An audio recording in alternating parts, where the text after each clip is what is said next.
में कथा होती है तो सुनने में शौनकादि ऋषि बहुत महत्वपूर्ण हैं, कुशल श्रोता हैं, और वक्ता भी सुत जी महाराज हैं जो अच्छे कुशल वक्ता हैं। तो यहाँ पर गुरु महिमा के बारे में एक दृष्टांत है कि एक शोभाराम जी नाम के ब्राह्मण थे। उन विप्रदेव का नाम था शोभाराम जी। पूरी उम्र भर उन्होंने भिक्षाटन से अपनी जीविका निर्वाह की। जब चौथापन आया तब उन्हें लगा कि मेरी पूरी उम्र ऐसे ही बीत गई, तो क्यों न मैं भी अपना कोई न कोई गुरु बना लूं। तो उनके मन में जो गुरु की भावना हुई तो उन्होंने सोचा कि मैं गुरु किसको बनूं, क्योंकि गुरु को बिना जांचे परखे कभी भी गुरु को जल्दबाजी में गुरु नहीं बनाना चाहिए। किसी को भी गुरु बनाने में बड़ी सावधानी रखनी चाहिए। यहाँ तक कि गुरु का जो जूठन भी खा जाए तो वह भगवान सदृश प्रभु का चरणामृत या प्रसाद समझ करके वो ग्रहण करे, लेकिन उसमें भेद दृष्टि नहीं रखे, क्योंकि गुरु और भगवान में कोई भेद नहीं होता है। यदि गुरु और भगवान में भेद होता है तो वह भक्ति सफल नहीं होती। जिस प्रकार से किसी कुएं से पानी निकालने के लिए जो सिस्टम होता है मोटर का, वो पाइप के द्वारा जब कुएं से बाहर तब पानी निकलता है जब उसमें बीच में कोई विकार या कोई परेशानी या कोई उसमें लीक पॉइंट न हो, तब वह पानी बाहर आता है। यदि बीच में कुछ भी गड़बड़ी हो जाती है या पाइप फूट जाता है, फुटबॉल फूट जाता है, तो वो पानी बाहर नहीं आता।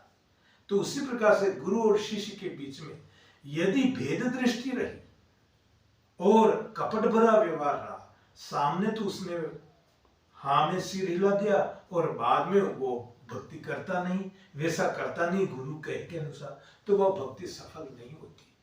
तो इसके बारे में जब शोभाराम ने सोचा कि मैं भी कुछ गुरु बनाऊं किसी को, तो सोचते सोचते उनके दिमाग में आए, बड़े स्वभाव के बड़े भोले थे, तो उन्होंने सोचा कि हो न हो अपने जो गांव के जो मुखिया जी हैं जिनको पटेल कहा जाता है, तो इनको ही मैं अपना गुरु बना लूं।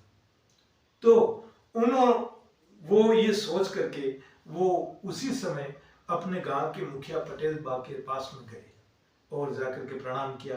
पटेल बा जो मुखिया थे वो बड़े हंसी मजाक के आदमी थे, किसी की भी हंसी मजाक करते थे, बड़े हंसी स्वभाव के थे।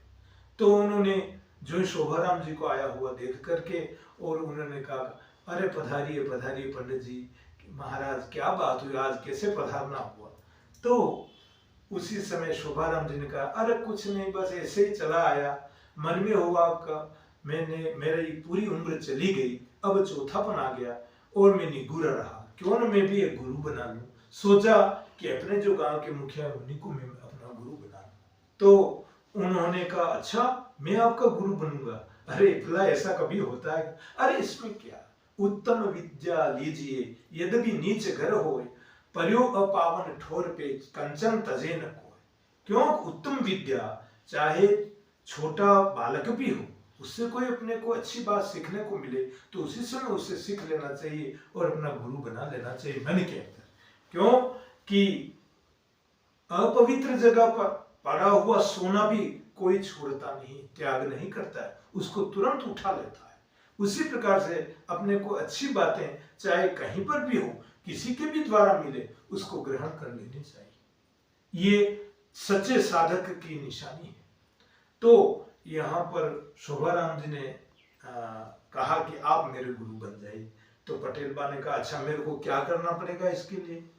तो उन्होंने कहा कि देखो, गुरु बनने के लिए क्या, कोई न कोई आप एक मंत्र दीजिए मुझे, तो मैं उसका जाप करूंगा। तो मैं मंत्र भला क्या जानता हूँ? आप कुछ भी मंत्र, आप जो बोलोगे वो मेरे लिए मंत्र है। तो मुखिया जी बड़े हंसी स्वभाव के थे, तो उन्होंने कहा कि चलो बोलो पंडित जी महाराज, मैं कहता हूं वो बोलो। कहा, बोलिए आप। शोभा गया वरात में, हरिया गोबर परात में, शोभा गया वरात में। यानी शोभाराम जी का नाम पंडित जी का उस मंत्र श्लोक में दोहे में नाम जोड़ दिया कि हरिया गोबर परात में शोभा गया बारात में।